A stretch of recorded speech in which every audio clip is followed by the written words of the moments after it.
에베소서 6장 보겠습니다.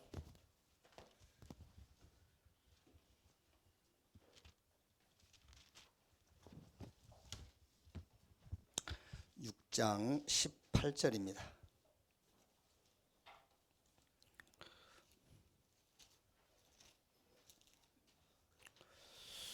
한 절만 우리 같이 읽읍시다. 모든 기도와 간구를 하되 항상 성령 안에서 기도하고 이를 위하여 깨어 구하기를 항상 힘쓰며 여러 성도를 위하여 구하라. 아멘.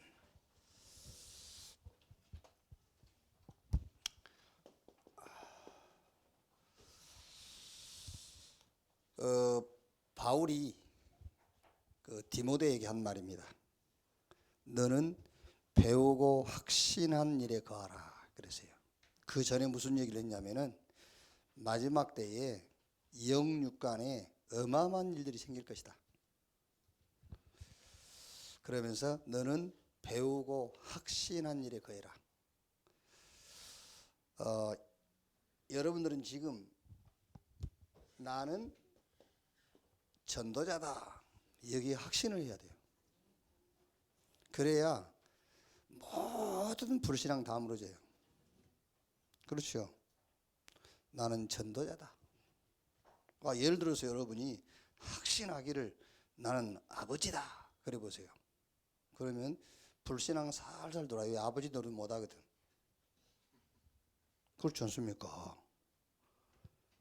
내가 남편인데 확신하기를 나는 남편이다. 그런 확신만 가지고 살아보세요. 불신앙이 살살 들어오지. 왜? 남편의 의무 다 못하거든. 그게요. 그래서 배우고 확신한 일. 하나님이 나를 전도자로 불렀다. 전도자로 불렀다는 증거가 뭐지요? 복음. 그렇죠. 양심도 아닙니다. 양심 전한다고 구원받는 게 아니에요. 복음을 전해야 구원받아요. 그렇죠. 나 같은 것이 무슨 복음 외에는 사람 살릴 수 있는 다른 게 없어요. 그래서 내가 복음을 들었다. 이 말은 복음이 들렸다 그 말이에요. 복음이라야만 되는구나. 그 말은 하나님이 저와 여러분을 전도자로 불렀다는 확실한 증거예요. 그러니까요, 이걸 붙잡아야 돼요. 나는 전도자다. 전도자가 늘 점검해야 될 게 있어요. 자, 예를 들면 여러분이 뭘 보고 낙심이 탁 되잖아요. 그죠? 뭘 보고 낙심될 수 있잖아요. 목사님이 딱 이래 보니까는 전 노래방에서 나오네. 낙심이 딱 되잖아요. 이야, 목사님 노래방 나오네 이러면서. 그게요. 아니 무슨 소리를 들었어 막. 김장로님 외쳤고 박장로가 떴고 막 무슨 소리를 들었어. 소리를 들으면서 불신앙이 딱 생겨. 그거는 맞아요. 그렇죠. 낙심이 되고 불신앙 들어온 것은 맞는 겁니다. 그런데 정확하게 보면은 틀린 거예요. 그게 바로 내 영적 수준이고 내 영적 상태예요. 그렇죠?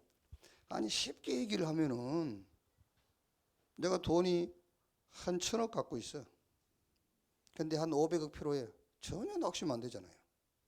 내가 능력이 있으니까. 그런데 돈이 10만 원밖에 없는데 1억 쓸 일이 생겼어. 큰 낙심이죠. 그게 무슨 말이냐면 내 영적 수준이고 그게 내 영적 상태라는 거예요. 그게요. 실상은 본 것 때문에 들은 소리 때문에 그런 것 됐지만은 내 속에 아직 불신앙이 남아 있는 거예요. 그게요. 그렇잖아요. 그게. 그러면 이게 어디서 온 거냐면은 이것이 어디서 온 거냐면은 무지에서 오는 불신앙이에요. 무지. 뭐에 대한 무지냐면은 인간을 잘 모르는 거예요. 인간의 실체를. 성경은 인간을 이렇게 말합니다. 절대 절망적 존재. 그게 인간이. 그래서 칼빈은 뭐라고 했죠? 우리 인간을 전적인 타락 그랬어요. 전적 타락.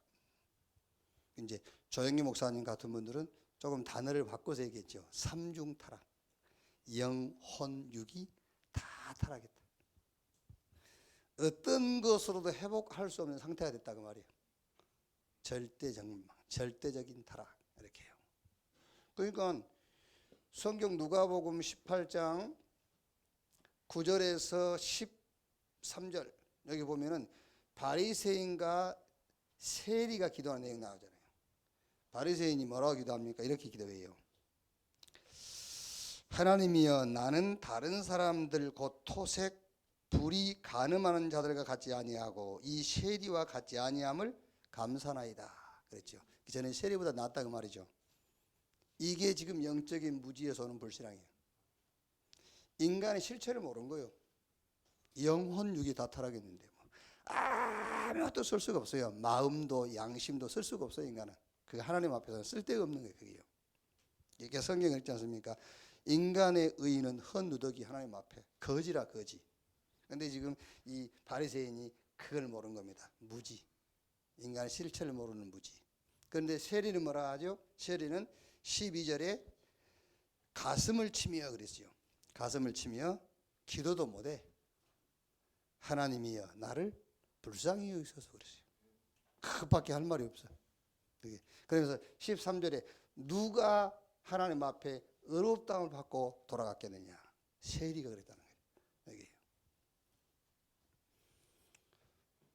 자, 그래서 하나님이 그리스도를 보내셨구나 그랬죠.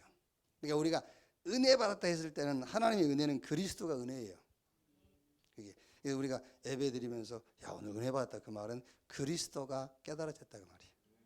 지난주에 깨달았는데 오늘 또 나 은혜 받았다 그러잖아요. 더 깊이 깨달아졌다. 그죠? 또 오늘 오전에 은혜 받았는데 오늘 EBS 때 내가 또 은혜 받았어. 그 말이 무슨 말입니까? 그리스도가 더 넓게 깨달아졌다. 그 말이요. 은혜 받았다 그 말은요. 그래서 하나님이 그리스도를 보내셔가지고 무조건 우리를 구원해 버린 거예요. 아무 조건 없어요. 그래서 로마서 16장 26절에 이 복음으로 너희를 능히 견고하게 하실 지혜로우신 하나님께 복음 하나로 우리를 완전하게 하셨어요. 로마서 1장 17절에 복음에는 하나님의 의가 나타나서 그랬어요. 하나님 앞에 제일 의롭고 안전한 사람이 누군지 압니까? 복음 붙잡은 사람. 하나님 앞에 다 붙잡았는데 복음 없어. 그게 하나님이 볼 때 죄인이라. 그게요. 왜 그 사무엘상 그 보시면은 다윗이 우리야 죽이는 내용 알죠? 우리야 그 바세바의 남편 우리야 죽이는 내용. 그 다윗이 그 우리아의 아내 바세바를 이제 취하고 바세바가 예를 가졌잖아요. 이거 큰일 났죠 이제. 그래서 한참 전쟁하고 있는 우리아를 불러들인 거예요. 왕궁으로 불러들여 가지고 막 이제 고기하고 막 떡 막 이런 거 술 먹이고요. 오늘 저녁에는 집에 가자라. 우리아가 집에 간 줄 알았더니 안 갔어. 어디 가서냐? 왕궁 문에 가 자고 있는 거예요. 왜 안 가냐 그랬더니 아니 지금 우리 신하들과 우리 동료들은 저 지금 전쟁터에 있는데 내가 어떻게 집에 가 자겠냐. 다시 불렀어요. 그래 술을 어제보다 더 먹였어요. 인사불성되게 오늘은 꼭 집에 가라 했어요. 안 갔어요. 다시 전쟁터로 나갔잖아요. 다시 고민이 되는 거예요. 이제 저 어떻게 이거 속여야 되는데. 할 수 없이 요압 장군에게 지령을 내리죠. 이제 야, 저 우리아를 전쟁이 한참 치열한 곳으로 내보내라. 그리고 저기 정신없이 싸울 때 너는 장수들과 함께 뒤로 쓱 빠져라. 그래서 저걸 죽이라는 거예요.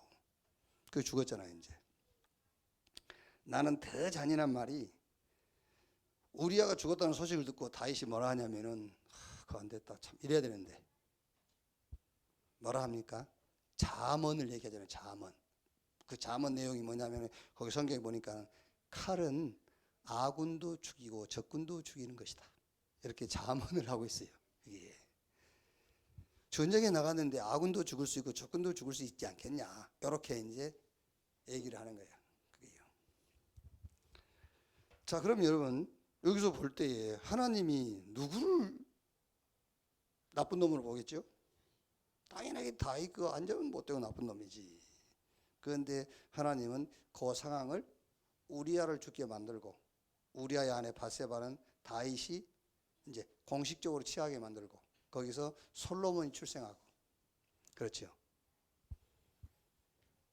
인간 기준에서 보면은 말도 안 되는 소리잖아요. 그렇죠?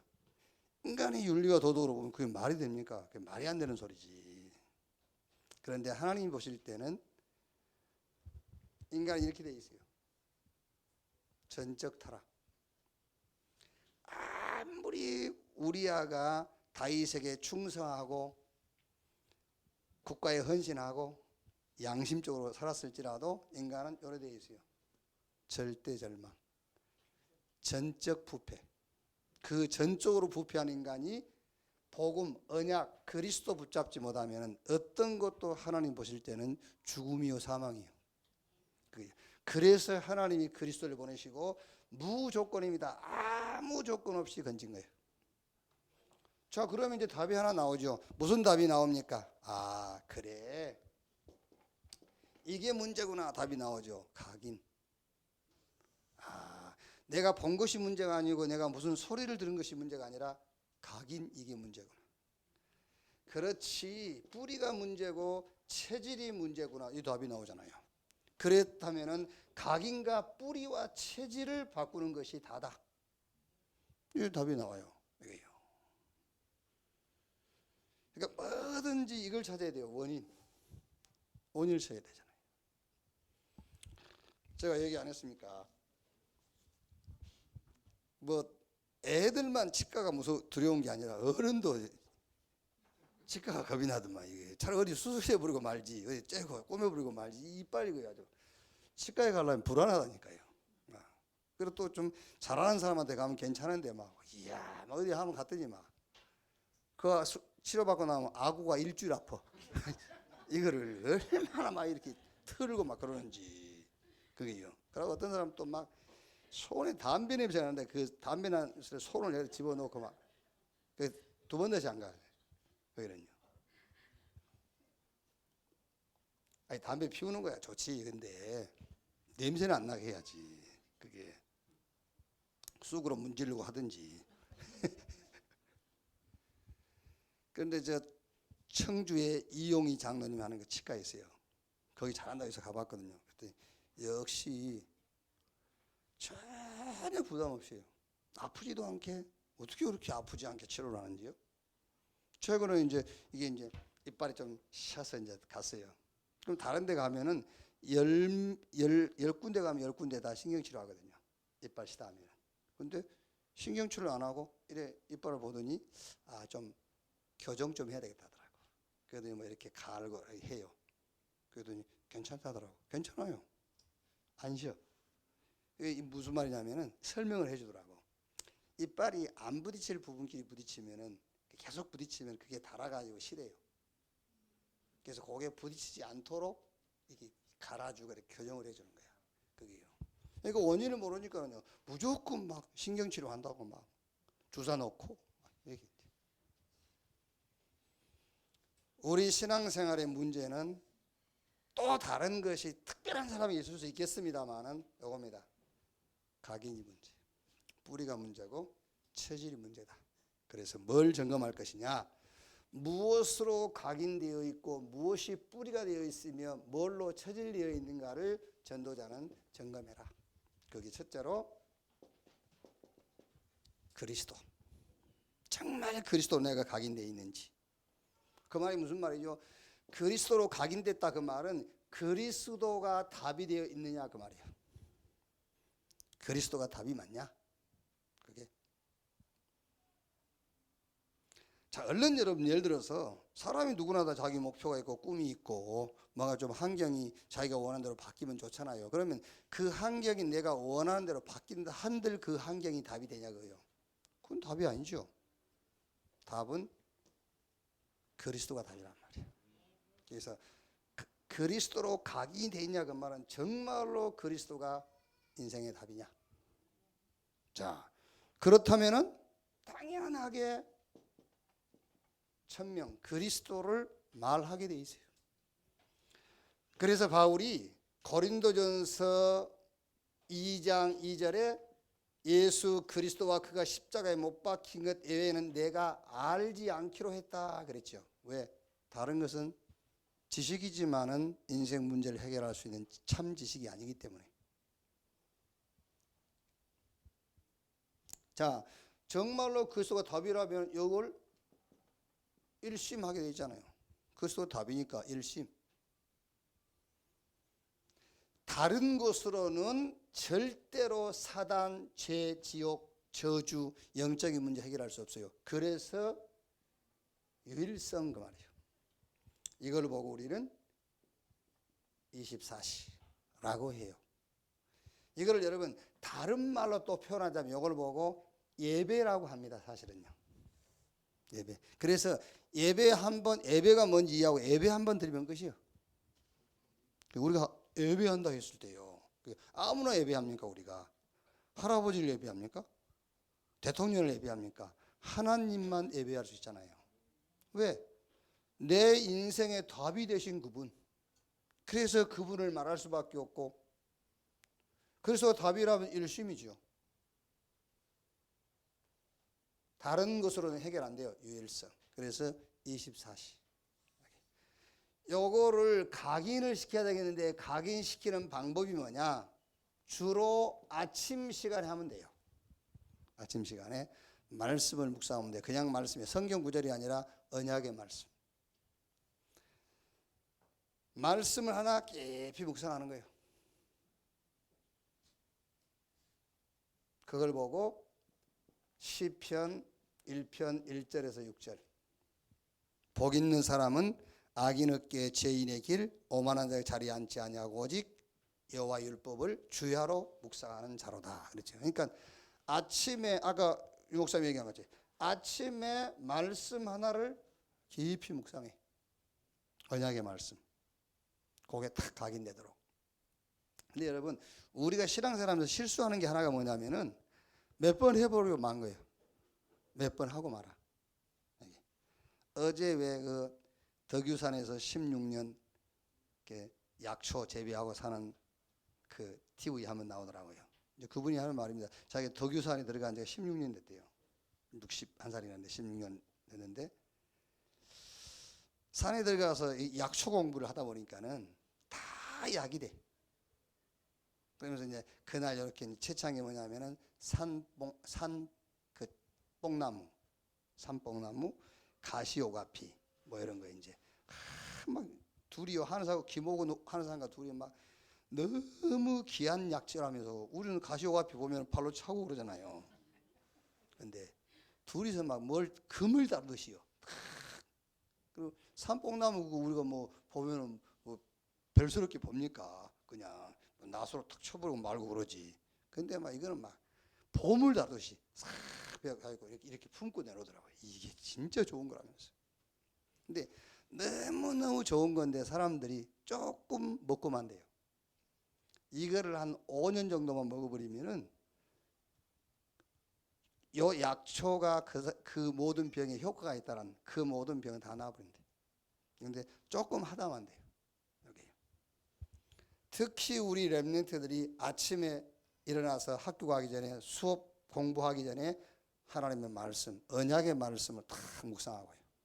그게 말하자면은 묵상기도예요. 여기. 그러면 누가 받은 응답받게 되냐? 다윗이 받은 응답받게 돼요.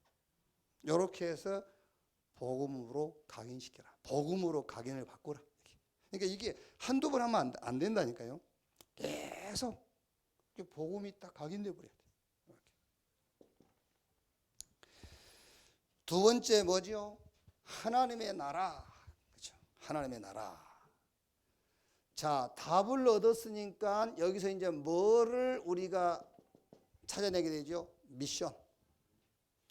복음이 답이라면은 이 복음을 놓고 나의 사명이 나오는 거죠. 미션. 여기요. 그래서 감람산에 모인 겁니다. 그걸 보고 소명이라고 해요. 그래서 그러니까 지금 예를 들면 여러분들이 오늘 주일날 지금 여기 왔잖아요. 그게 소명이에요. 여기 온 게 소명이라니까. 저 천안에 있는 사람은 1000명만 받았고, 그게 이제 1000명만 받았는데 여기 온 것은 여러분들이 소명을 발견한 거예요. 그래서 온 거예요 지금요. 이게 그래서 감람원에 모였잖아요, 제자들이. 그러니까 뭐죠? 가는 곳마다 하나님의 나라 임하게 돼 있죠. 전심. 복음이 답이기 때문에 일심. 이제 거기서 나온 게 뭡니까? 미션. 그래서 감람산에 모인 겁니다. 소명. 그래서 오직이요. 이걸 보고 25시. 말하자면은 요랬더니 말하자면 이 말입니다. 복음이 답이 되고 그 복음 속에서 나의 미션입니다. 나의 미션을 찾았더니 25시 하나님의 능력이 나타나기 시작했다는 거예요. 자, 그러면은 요건 복음이고 이건 기도거든요. 그러면 기도로 뿌리를 내려라. 기도로 뿌리를 내리란 말은, 여러분 기도는 이런 말이에요. 막 뭐 길이 없는데 길을 만들고요. 그게 아니에요. 기도는 이미 하나님이 나와 함께 한 거거든. 복음. 이미 나와 함께 하기 때문에 기도라는 것은 모든 일과 사건과 만남 그 속에 하나님이 응답을 준비해 놨어요. 그 응답을 보고 찾는 것을 보고 기도라고 그래요. 그래서 우리가 말하지 않습니까? 야, 기도해라. 그 말은 응답 찾으라고 말이에요. 그 속에. 야, 기도하자. 그 말은 분명히 이 사건 속에 하나님 준비한 응답이 있다. 그걸 보자. 그걸 찾자. 같이 기도하자. 네 혼자 못 찾으니까 같이 찾자. 그 말이에요. 그렇죠. 그래서 기도했으면 같이 포럼을 하는 거잖아요. 그렇죠. 예를 들어서 오늘 우리가 어떤 문제를 놓고 기도했으니 내일 모여서 같이 포럼하는 거죠. 기도해봤더니 하나님이 이러이러한 응답을 주시더라. 이 문제 속에 이런 응답을 주시더라. 그게 기도란 말이에요. 거기에 뿌리가 딱 내려 있어야 돼. 그게. 그래서 모든 범사에 응답을 찾는 거예요. 그걸 보고 무시 기도라고 해요. 그래서 아침에는 말씀 묵상을 통해서 복음을 각인시켜라. 낮에는 이제 일, 사건, 사람 만나고 할 것이기 때문에 그 속에 하나님이 준비한 응답을 찾는 것이다. 무시 기도. 이렇게 기도로 뿌리를 탁 내리면 되는 거예요. 자, 오직 성령이죠. 오직 성령. 미션을 복음이 답이기 때문에 나의 미션을 찾고 나니까 그때부터 하나님이 약속하신 능력이 많은 겁니다. 이제 복음인데 그 복음을 놓고 나의 미션. 그러니까 당연하게 약속한 대로 능력 주시게 돼 있잖아요.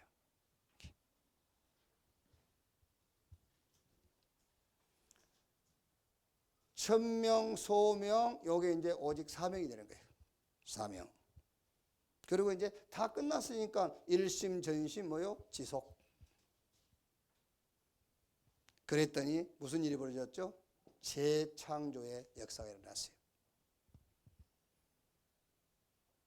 알고 보니까는 이 구원은 영원한 거예요. 그러니까 영세절에 계획하신 것, 영원히 나타나실 것. 우리가 죽고 난 이후에도 이 역사는 영원해요.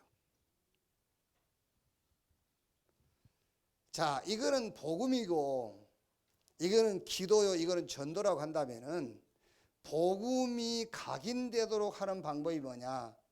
아무 때나 할 수 있지만 아침에 일어나서 말씀을 묵상하는 가운데에 언약의 말씀이 탁 각인이 되도록. 낮에는 이제 우리가 활동하니까 활동하면서 일, 사건, 만남 모든 현장에 분명히 하나님이 준비한 응답이 있다. 그거를 찾아내라. 그게 기도거든요. 그 기도가 아예 뿌리가 되도록 해라. 이렇게. 그리고 전도 체질입니다. 이거는요. 체질. 어떻게 전도 체질을 만들면 되겠냐면은 아침, 낮, 저녁이지만 꼭 그걸 구분하는 거 아니지만 그러면 밤 시간에 내일을 점검해라. 내일 할 일. 그걸 보고 정시 기도라 그래요. 내일 할 일 점검해라.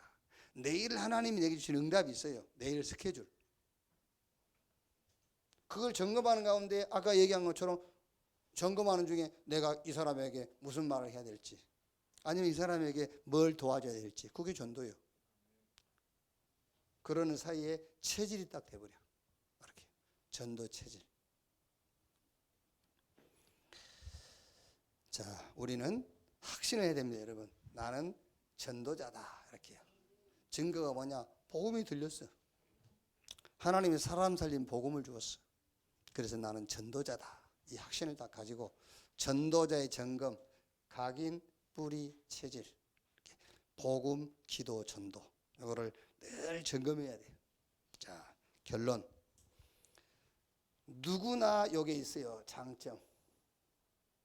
그리고 단점이 있죠. 실패한 사람들은 이것만 갖고 살아요. 단점. 그게 실패하는 거예요. 사람 누구나 이게 있다니까 장점이 있고 단점이 있어요. 그래서 장점을 살려서 그 말입니다. 요거는 이제 그 응용을 하자면은 분명히 하나님은 내게 준 달란트가 있어요. 그렇죠? 요걸 찾아가지고 요거를 치유해 버릴 거예요. 이게요. 이게 여러분 우리가 지금 각인 뿌리 체질 얘기하자면 이게 쉽지 않다. 왜 쉽지 않냐면은 어릴 때부터 요게 안 되도록 우리가 훈련되어 왔어요. 안 되도록 훈련이 되어 왔다니까. 이게 이제 우리가 안 되는 것 속에 응답이 있거든요. 그게 아시아로 가려면 길이 막히니까 기도하는 중에 막연히 문 열렸잖아요. 근데 우리는 원래 배우기를 어떻게 배웠냐면 문이 안 열리면 막 끝까지 문 열릴 때까지 막 그렇게 배워왔잖아요.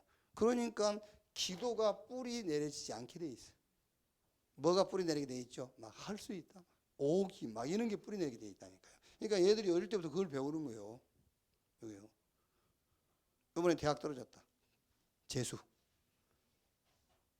그러니까 현장에서 응답을 못 받도록 하는 거예요. 떨어졌으면 군대 가란 말이잖아요.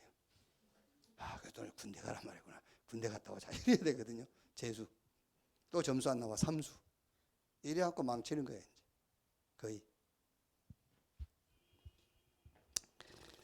하나님이 저와 여러분을 전도자로 부른 사실을 감사하기를 바랍니다. 자, 오늘 학원 보모가 솔로몬의 잠언입니다.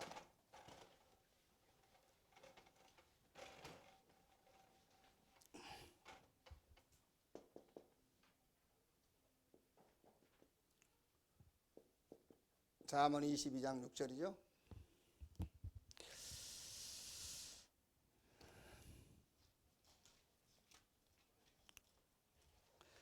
마땅히 행할 길을 아이에게 가르치라. 그리하면 늙어도 그것을 떠나지 아니하리라. 그렇죠. 자, 솔로몬이 누구냐면은 아까 얘기했던 다윗과 밧세바 사이에서 태어난 사람이죠. 근데 이제 솔로몬이 다윗에 의해서 왕이 됐어요. 왕이 되자마자 1,000번에 드리죠. 그때 하나님 앞에 뭘 구하죠? 지혜를 구해요. 하나님이 지혜도 주시고 구하지 않는 푸까지 줘요. 그리고 솔로몬이 3,000 잠언을 썼다니까요. 지혜 있는 말이 잠언이라는 것은 이렇게 3,000 잠언. 그리고 1,005편의 노래를 작사했어. 그리고 이제 잠언서 쭉 읽어보면 알겠지만 생물학, 식물학, 동물학, 하여튼 건강학, 천문학 다 도통한 사람. 그리고 또 성전 지었잖아요. 성전 짓고 언약궤 모시고 하나님께서 솔로몬을 축복했어. 그런데 솔로몬은 어떻게 됐죠? 솔로몬이 망해버렸어요. 어느 정도 망했냐? 이방 여인들을 취하면서 마음이 여호와를 떠나게 되고 1,000명의 후궁을 두게 되고 그리고 모든 곳에 우상을 세워서 분향을 하게 만들고 그러는 사이에 이제 솔로몬을 대적하는 대적들이 일어나고 결국 솔로몬 때의 나라가 분열되어 버렸어요. 이렇게 실패했다니까요. 자, 여기서 이제 우리 렘넌트들이 중요한 메시지 하나를 탁 잡아야 돼요. 솔로몬은 그 당시에 솔로몬의 지혜를 동서고금을 막론하고 솔로몬 지혜를 따라올 사람이 없었다니까요.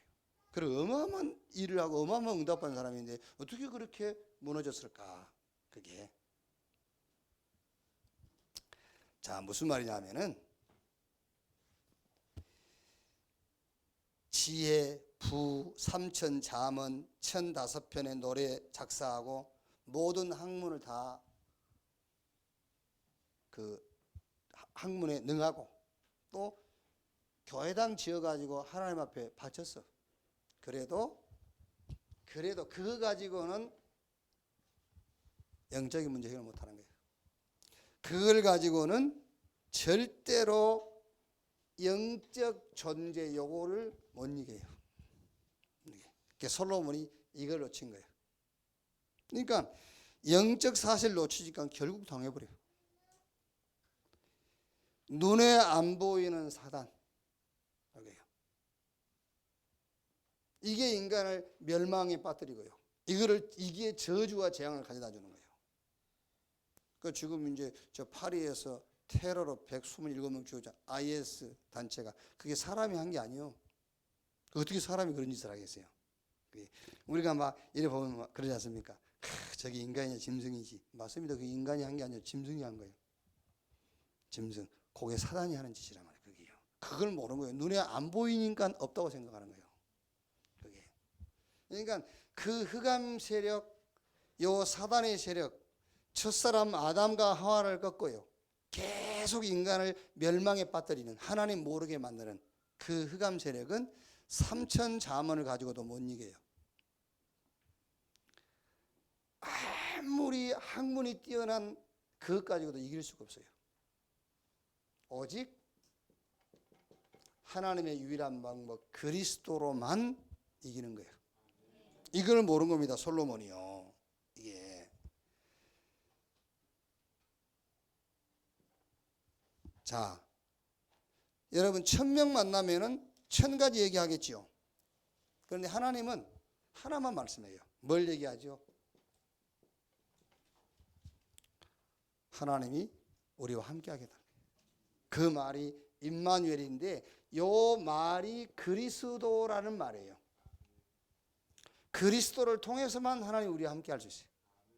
그래서 창세기 3장 15절에 여자의 후손이 뱀의 머리를 상하게 할 것이요. 그 말이 무슨 말이냐면 하나님 떠난 인간을 다시 하나님 만날 수 있는 길이 그 길이다 그 말이에요.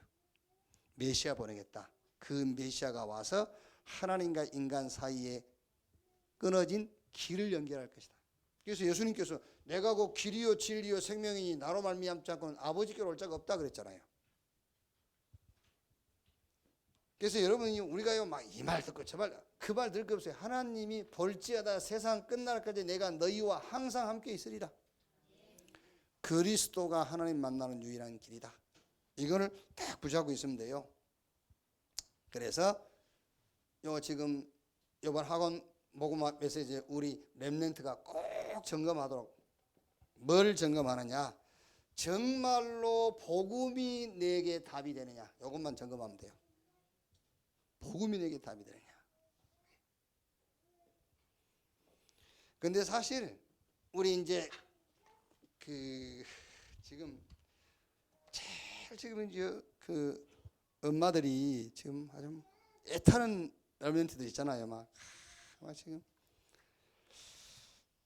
초등학교 때는 저기 그래도 이제 예수님 어디 계시냐고 그러면 여기 있다 하고, 근데 지금은 예수님 어디 계시냐고 물어볼 수도 없잖아요. 나이가 20 넘은 놈한테 예수님 어디 계시냐 이러고 물어보겠어요. 지금 그게 물어볼 수도 없고 본의 아닌 것 같고 막 답답한 거죠. 이제 지금요. 막 물어보세요. 야, 예수님이 인생 답 맞냐? 왜요? 이런다니까 이제요. 왜요?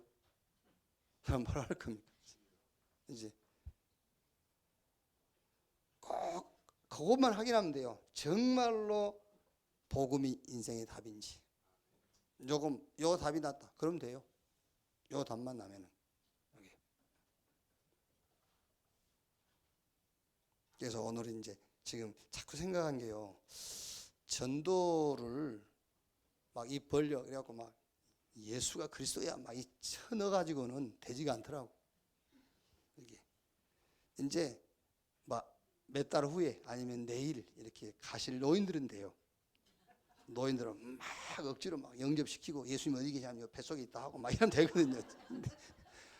요즘 젊은이들 우리 렘넌트 애들은요 강요할수록 튀어요. 강요할수록. 그래서 이제는 뭔가 스스로 생각할 수 있는 그런 어떤 전략을 써야 되겠다. 스스로 생각할 수 있는 전략을 써야 돼. 그래서 일부러 우리 지영이 청년이 저 중국 가서 뭐 사진 책을 하나 만들어 왔어요. 우리 닌트 하나 줬는데 보니까는요. 거기서 힌트를 얻었어요. 이야, 많은 것을 생각하게 하는 거예요. 이게 딱 보니까는요. 사진 밑에 글도 많이 안 쳤어요. 비가 와도 괜찮아, 바람 불어도 괜찮아. 뭐 괜찮아 시리즈 아니야. 이게 뭐 이렇게 산에 매달려 있는데요. 그 아슬아슬해도 괜찮아. 이런 거요. 말하자면은. 그리고 뭐 잠시 쉬어가도 괜찮아. 바위에 막 홈 이렇게 파져 있는데 나는 더 단단해질 거니까. 뭐 이런 거 이제 자기 마음을 많이 표현했겠지. 이제 거기서요. 그렇지. 전도지를 이렇게 만들어야 되겠구나. 그냥 뭐 말 많이 할 필요 없어요. 그게 불순이 6개 상태 해가지고 뭐 예수 영접합니까 이제. 그건 훈련시킬 때 하는 거고 그게요. 오늘 좀 우리 사진 작가들 좀 내놓으시라고 했거든요. 차라리 사진 작가들 같이 좀 모여서 지금 좀 하려고요. 그게요. 어쨌든 우리 렘넌트들은 점검해봐라. 정말 복음이 답이냐? 그러면 돼요. 그러니까 뭐 흔들려도 괜찮아. 진짜라니까요. 괜찮아요. 좀 쉬어가면 어때요? 쉬었다 가면 되지 뭐. 답이 있는데. 그게 괜찮아. 바람 불어도 괜찮고. 그게요. 그러면 반드시 요게 나오게 돼 있어요. 미션이 딱 나오게 돼 있어요. 나의 미션이 나오게 돼 있어요. 분명히 복음이 답이라면은 내 인생을 놓고 이 복음 앞에서 내 인생 미션 나와요. 요것만 딱 찾으면은 그때부터 주님이 약속하신 능력은 나타나게 돼 있어. 그러니까 요것만 점검하고 가면 됩니다. 복음이 정말로 답이 맞는가? 그것만 딱 점검하면은 언젠가는 요거 나오게 돼 있어요. 미션. 그러면은 내 수준하고 전혀 상관없이 하나님의 능력이 그때부터 나타나요. 이렇게. 자, 그래서 요번 그 학원 복음화 내용이 사무엘의 어린 시절이거든요. 사무엘은 어릴 때부터 언약궤 옆에서 생활했다. 여호와 하나님의 말씀이 사무엘에게 나타났습니다. 여호와께서 사무엘과 함께 하셔서 그의 말이 한마디도 땅에 떨어지지 않았습니다. 자, 그래서 여기서는 첫 번째 여기서는 우리 렘넌트 현장에 이런 그 포럼을 하면 됩니다. 솔로몬에 대한 얘기를 갖고 지혜, 부, 삼천 자문, 일천 노래 작사하고 생물학, 식물학, 건강학, 천문학 여기 전공하기 전에 뭐부터 언약궤 비밀부터 깨달아라. 요거부터 깨달아야 된다. 언약궤 비밀. 그러니까 사무엘은 어릴 때부터 언약궤 옆에 잤어요. 어릴 때부터. 그러니까 이 언약궤 비밀이랑 다른 게 아닙니다. 그리스도의 비밀. 무슨 말이죠? 그리스도 아니면 안 된다는 이유 알고 있어야 돼요. 왜 그리스도 아니면 안 되는 이유?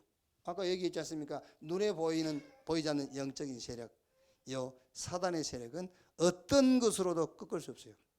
오직 그리스도라야만 무릎 꿇어요. 그 외에는 안 돼요. 그러니까 지금 우리 주변에서 공부 많이 한 사람들이 무너지잖아요. 이게 서울대생들이 자살하고요. 저 사법고시 패스하고 연수원에서 자살하고 하버드생들 자살하고. 요 대전에 여기 어디지? 뭐 여기요? 카이스. 여기도 자살 많이 한다네요. 이게 그래야 되겠죠. 자살해야 되겠지. 그게요. 그러니까 사무엘은 다른 게 아니라니까. 사무엘이 여러분 지금 그건 결과지 사무엘이 목적한 게 아니에요. 블레셋 저것들을 전쟁에서 완전 내가 이겨야지. 그 목표 세운 게 아니에요. 저 블레셋 꼼짝 못하게 만들어야지. 그거는 목표 세운 게 아니라 그거는 결과의 결과. 사무엘은 그런 목표를 갖지를 않았어요. 그냥 사무엘은 어릴 때부터 언약궤 옆에 생활했어요. 그리스도의 비밀을 알았어요. 그러면서 뭐 했죠? 늘 하나님의 말씀을 듣는 거예요. 여기 사무엘이. 그러다가 뭐죠? 그러다가 전쟁이 일어나니까는요, 평상시와 똑같이 뭐였죠? 전나는 양 한 마리 잡아가지고 피 제사 드리는 거예요. 전쟁이 일어나니까 그냥 평상시와 똑같이. 이때 하나님이 막 우레와 내성을 발해가지고는 블레셋 다 꺾어버려요. 그날 이후로 블레셋 사람들이 이스라엘 경내에 발을 못 디뎠다니까요. 사무엘을 살아난 동안 블레셋 사람들이 꼼짝 못했어요. 그런데 그게 사무엘의 목적이 아니라니까. 그게 목표가 아니에요. 그게요. 그래서 여러분 여기서 우리가 얼른 신앙의 힌트를 얻어야 돼요. 어떤 면에서는 지금 이 시대의 문제를 메시지를 통해서 우리가 듣지 않습니까? 그걸 해결하는 것이 우리 사명 아닙니다. 이 시대의 문제가 그거라는 것을 알고 우리는 이거 하면 돼요. 언약궤의 비밀 누려야 돼요.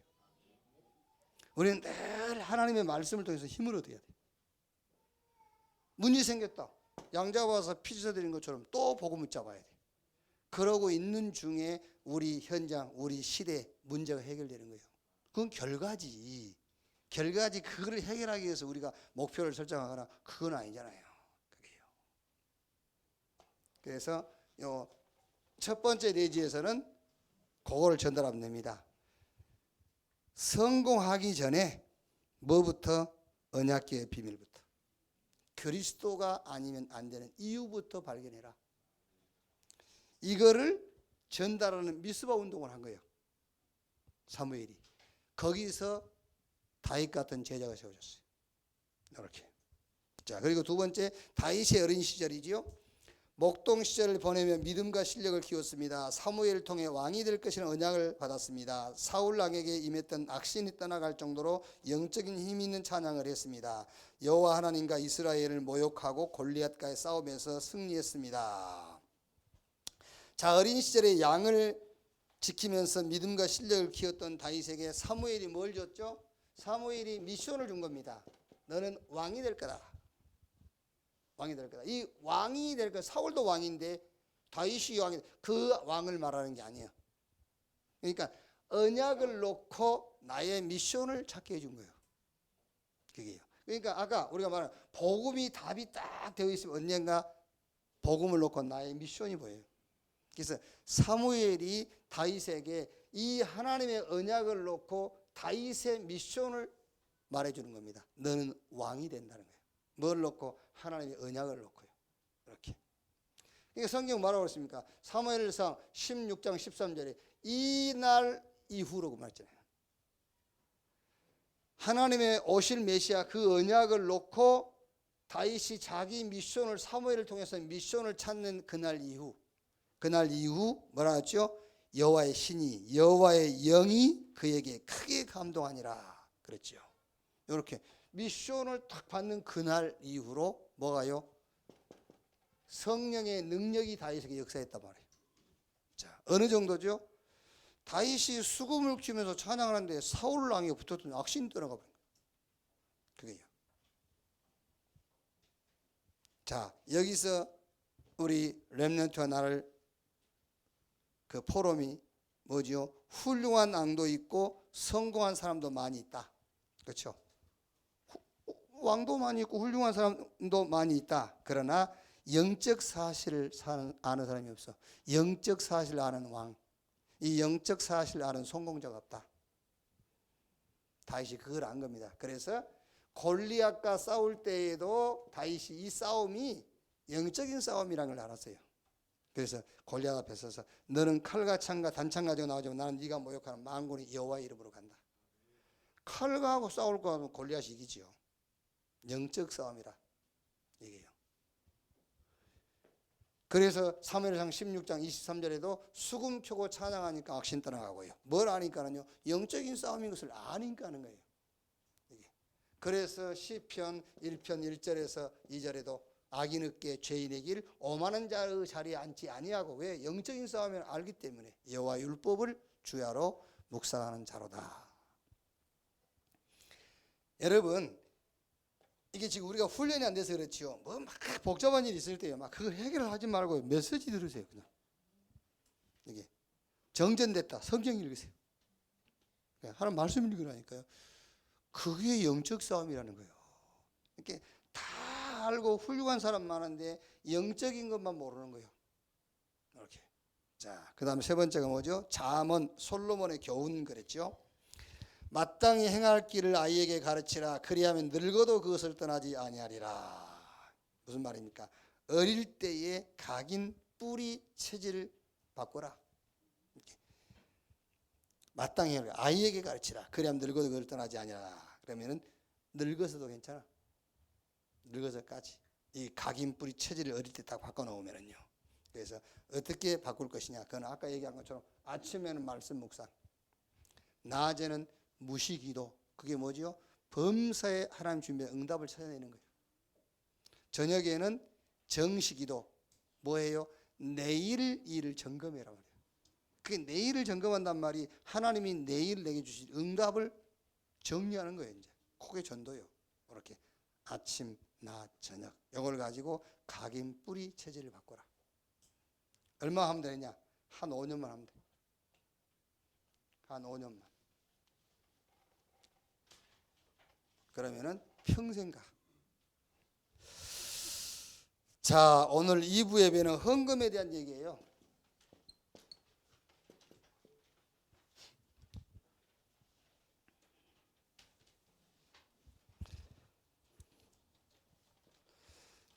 이건 이제 별것도 아니죠. 우리 신비주의는 아닌데 이게 오늘 추수감사절 우리가 정했습니까? 아니죠. 교회력, 교회 달력에 추수감사절 주일이라. 근데 우리 쭉 메시지 나눠오면서 21절 요게 이제 헌금 얘기지만 감사에 대한 얘기예요. 여기에요. 이런 것들이요. 이런 것도 또 별거 아니에요. 우리 신비주의는 아닌데 여기 다 이렇게 맞아가는 거예요. 이렇게. 자, 헌금인데 헌금에 대한 오해와 이해를 해야 돼요. 헌금은 얼마나 많이 하고 언제 하고 그게 중요한 것이 아니라 헌금을 올바로 이해를 해야 돼요. 그래서 여러분 헌금은 구원하고 관계없어요. 헌금은 회개하고도 관계없어. 전에 우리가 붕이가 막 부흥사들이 회개헌금 내놓으라 하잖아요. 막 회개헌금 많이 냈지. 그러니까 모르니까 사기당하는 거예요. 그게 지금 할 것도 없잖아. 이제 그때 다 해버려가지고.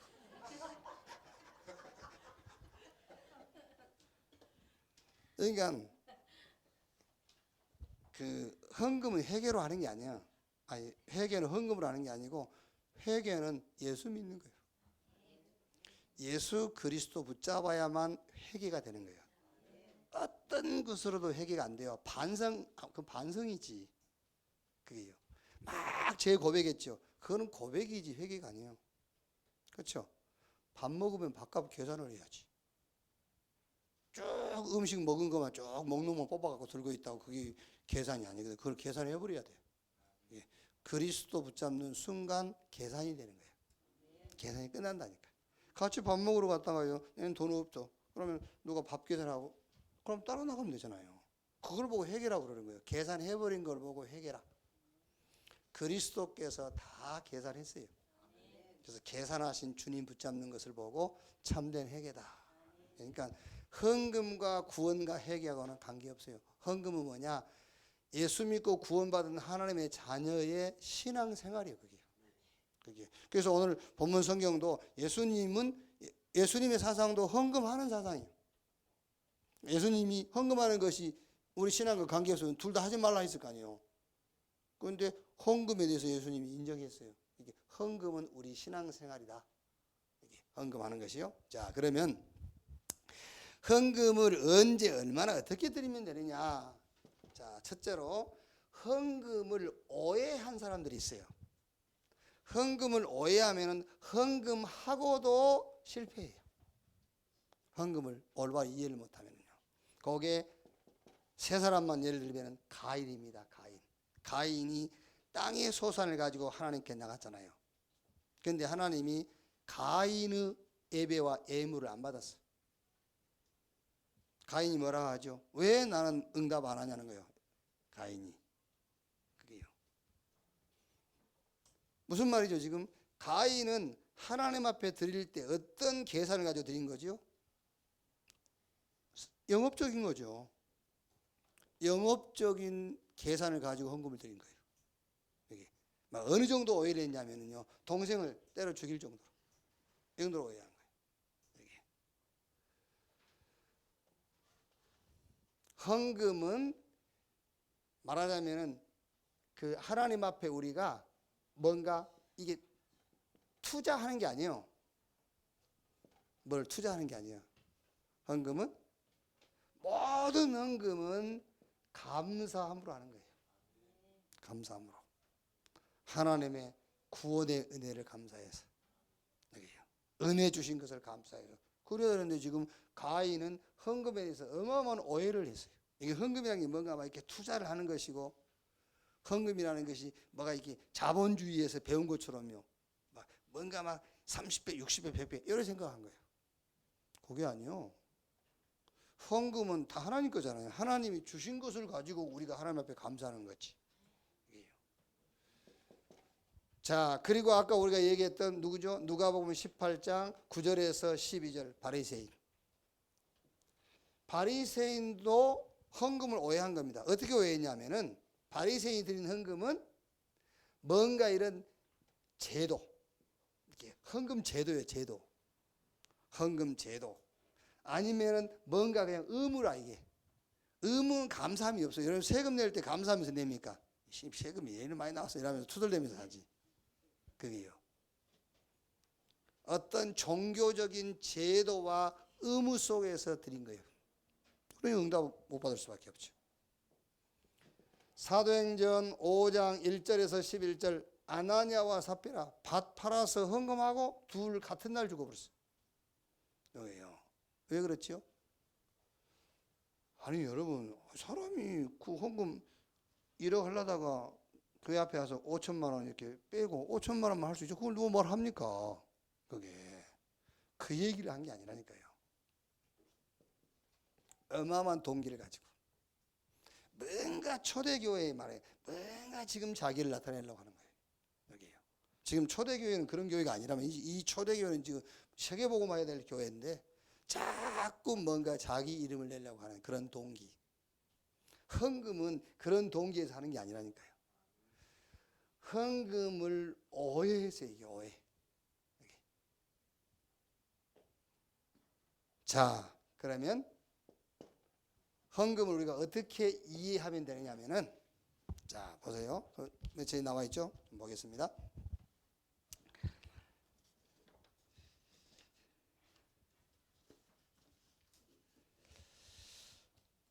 창세기 14장 17절 24절이죠. 아브라함이 조카 롯이 전쟁통에 다 잃어버린 경제, 그거를 자기 집에서 훈련시킨 318명 가신 데리고 와서 다시 찾아왔잖아요. 그리고 전리품 가운데서 10분의 1을 멜기세덱에게 드렸어요. 그게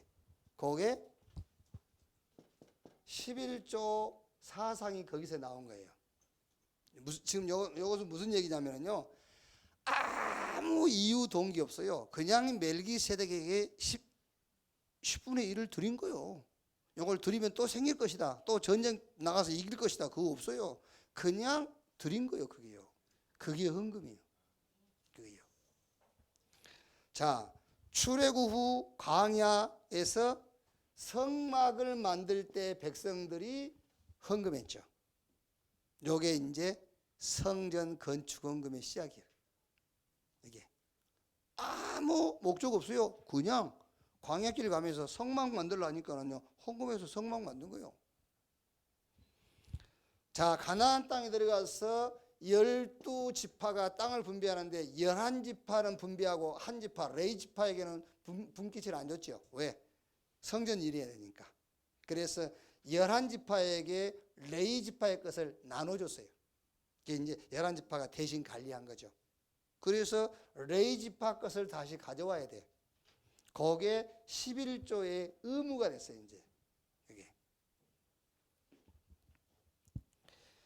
가나안에서 열왕시대죠. 열왕시대, 특히 다윗과 솔로몬 시대에 뭘 지었죠? 성전 지었어요. 이때 성도들이 헌금을 했죠. 어느 정도 했냐면 다윗이 고만 가져오라 할 정도로. 너무 많이 가져오니까 이 관리하기 힘들어. 그만 가져올 정도로요. 여기 성전 건축원금. 포로 됐죠. 아수르 바벨론. 그래갖고 포로 귀환할 때에 70년 동안 성전을 방치해놨으니까 성벽 다 무너졌잖아요. 그거를 재건할 때에 성도들이 헌금을 했죠. 성전 재건. 그리고 초대교회 구제헌금, 선교헌금, 주일헌금, 초대교회들은요. 여기. 그러니까 지금 요 무슨 얘기냐면 그냥 구제한 거예요. 구제하니까 그냥 구제하는 데만 목적 두고 하는 거예요. 여기. 성전 지을 때 성전 짓는 데 목적을 두고 하는 거예요. 다른 동기 없이 했단 말이에요. 성교헌금이 그게 목적이에요. 다른 목적이 없어. 여기. 그리고 이제 특별헌금도 있죠. 미스바 성회, 도단성 운동, 마가다락방, 요한의 어머니 집, 요런. 자, 헌금을 어떻게 이해하면 되느냐면은 이렇게 이해하면 됩니다. 11조 그냥 드린 거야. 11조 드리는데 목적 두면 돼. 거기에 뭐 다른 뭐를 이렇게 덧붙여 가지고 다른 목적과 동기를 두면 그거는 헌금을 오해한 거예요, 벌써. 이렇게. 그래서 말하자면 여러분, 가능하면은 간증제를 안 세우려는 이유가 그거예요. 간증제는 다 뭘 드렸더니 뭘 주었다 이거잖아요. 그럼 벌써 우리가 뭐가 생기죠? 11조 드리면서 다른 11조를 드리는 것이 목적이 아니에요. 다른 동기가 목적이 되는 거예요. 그게 이제 헌금을 오해시키는 거예요. 그래요. 아, 집 팔아서 헌금했더니 집이 두 채 생겼다. 그러면 이제 다른 동기가 생기잖아요. 집 팔아서 드리는 것이 목적이 아니에요. 집 두 채 생기는 것이 목적이 돼버려요.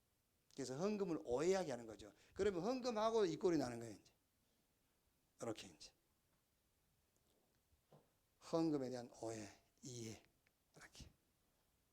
자, 그러면 헌금과 우리의 신앙생활입니다.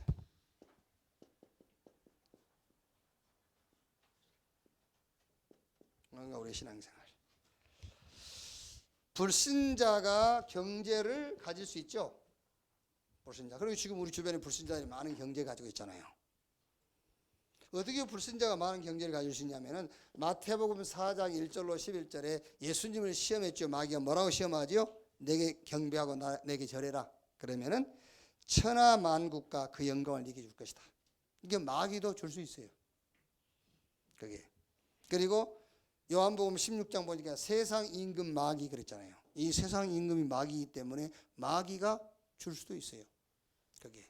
그래서 실제로 창세기 6장에 보니까는 네피림 경제, 흑암 경제죠. 그때 많은 사람들이 경제를 가지고 있었다. 네피림 경제, 바벨탑 경제. 그러니까 바벨탑 어마어마하잖아요, 막. 그게요. 이 고가 하늘에 닿게 하자. 굉장히 성공했다니까요. 그러나 한 가지 알아야 될 게 뭐냐면은 모든 만물의 주인은 하나님이에요.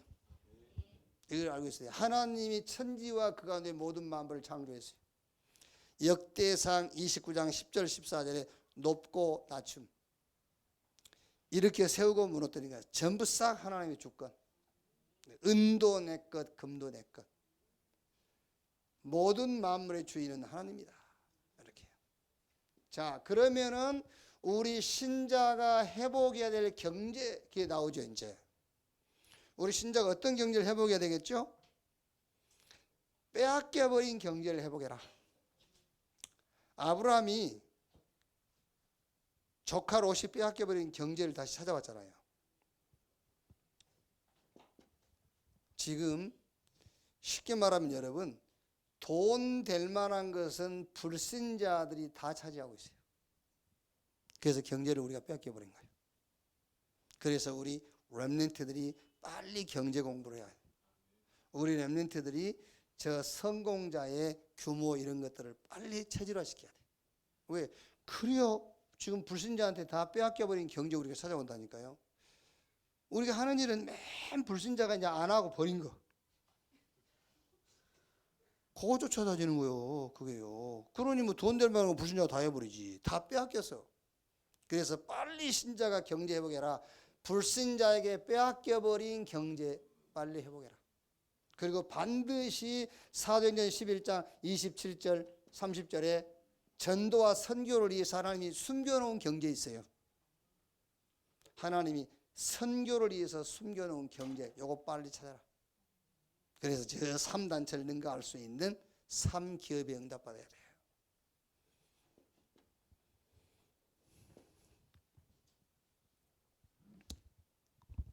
자, 그리고 사도행전 16장 1절에서 4절 전도자의 보호자 동역자, 16장 23절에 전도자의 식주인 그랬죠? 무슨 말입니까? 목적을 잃어버린 경제 있어요. 목적이 없어 막 쓰는 거 있잖아요. 목적이 없이 쓰는. 분명히 로마서 16장에 요 사람들은 분명히 경제에 쓰는데 목적이 있어요. 근데 목적 없이 쓰는 경제가 있어요. 그 목적 없는 경제를 빨리 회복해라. 불신자에게 뺏겨버린 경제 현장, 하나님이 준비해 놓은 전도와 선교의 경제, 그리고 지금 아무 의미 없이 목적 없이 그냥 흘러가 버리는 그 경제를 빨리 우리가 회복을 해라. 목적을 잃어버린 경제.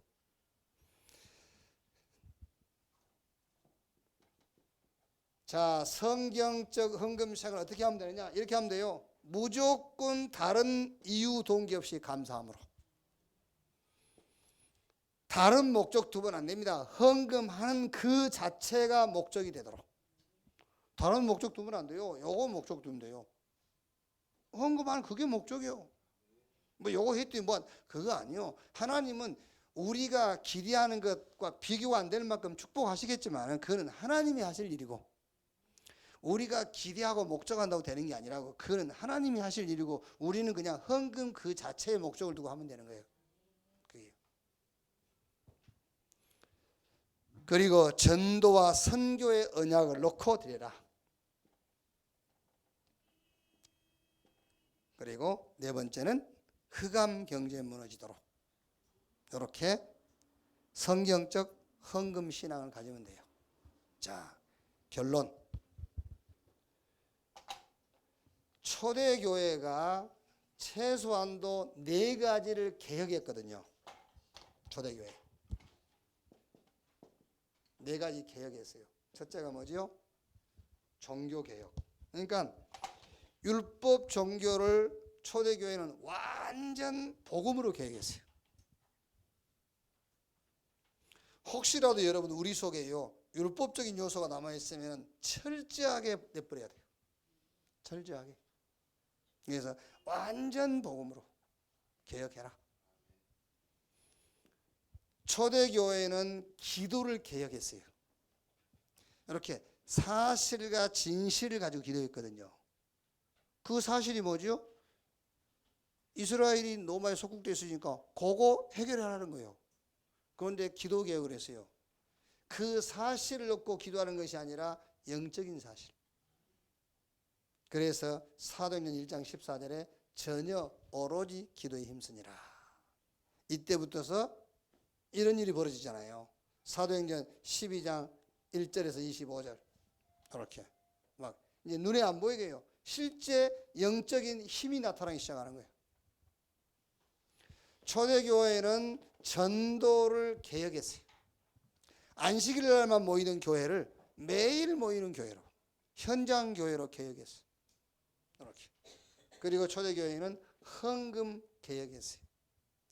제도와 의무를 가지고 하던 헌금을 이제는 사상으로, 사명으로 바뀌어버렸어요. 이렇게 초대교회는 개혁했단 말이에요. 이렇게. 오늘 복음, 기도, 전도, 헌금 개혁이 여러분 개인에게 응답으로, 개혁으로 나타나게 되기를 주의 이름으로 축원합니다. 자, 요 모든 말씀을 다 들었습니다만 이제 우리가 매일 꼭 가져야 될 시간이 있어요. 그게 이 시간입니다. 사도행전 1장 14절 요 시간. 전혀 오로지 기도에 힘쓰니라. 쉽게 말하면 요것만 남는 시간을 가져라. 복음만 남는 시간. 요 시간을 가져라. 이 없는 낙심, 불신앙은 다 떠나고 하나님이 준비한 응답만 보이는 시간 가져야 돼. 이렇게 오직 복음만 남는 요 시간을 매일 한 번씩만 가지면 돼요. 요거를 얼마나 가지면 되냐? 한 3년만 가지면 돼. 그러면 이제 각인, 뿌리, 체질 다 바뀌어. 이렇게. 기도하겠습니다. 하나님 감사합니다. 우리에게 참 복음을 주시니 감사합니다. 이 복음이 이 교회와 우리를 통해서 정말 현장에 복음으로 나타나도록 축복해 주옵소서. 매일매일 전혀 오로지 복음되는 시간을 갖게 해 주옵소서. 사람 살릴 하나님의 계획에 우리의 마음과 생각과 삶이 소통이 되는 시간을 갖게 해 주옵소서. 모든 염려, 낙심, 불신앙이 떠나가고 정말 그리스도 안에서 하나님이 준비한 응답만 보이는 시간을 갖도록 주여 인도하시며 역사해 주옵소서. 교회를 세우신 주님 감사합니다. 이 교회를 통해서 이 주변에 흑암 조직들이 무너지게 하옵소서. 이 교회를 통해서 이 상가 지역에 정말 흑암 경제가 복음 경제로 바뀌는 역사가 시작되게 하옵소서. 특히 세운 우리 중직자들, 우리 청년들, 우리 렘넌트들을 하나님이 주의 능한 손으로 붙들어 주시옵소서. 이 교회를 통해서 전도운동, 제자운동, 저 렘넌트 운동이 일어나게 하옵소서. 그리스도이신 예수님의 이름으로 기도하옵나이다. 아멘. 한 2분만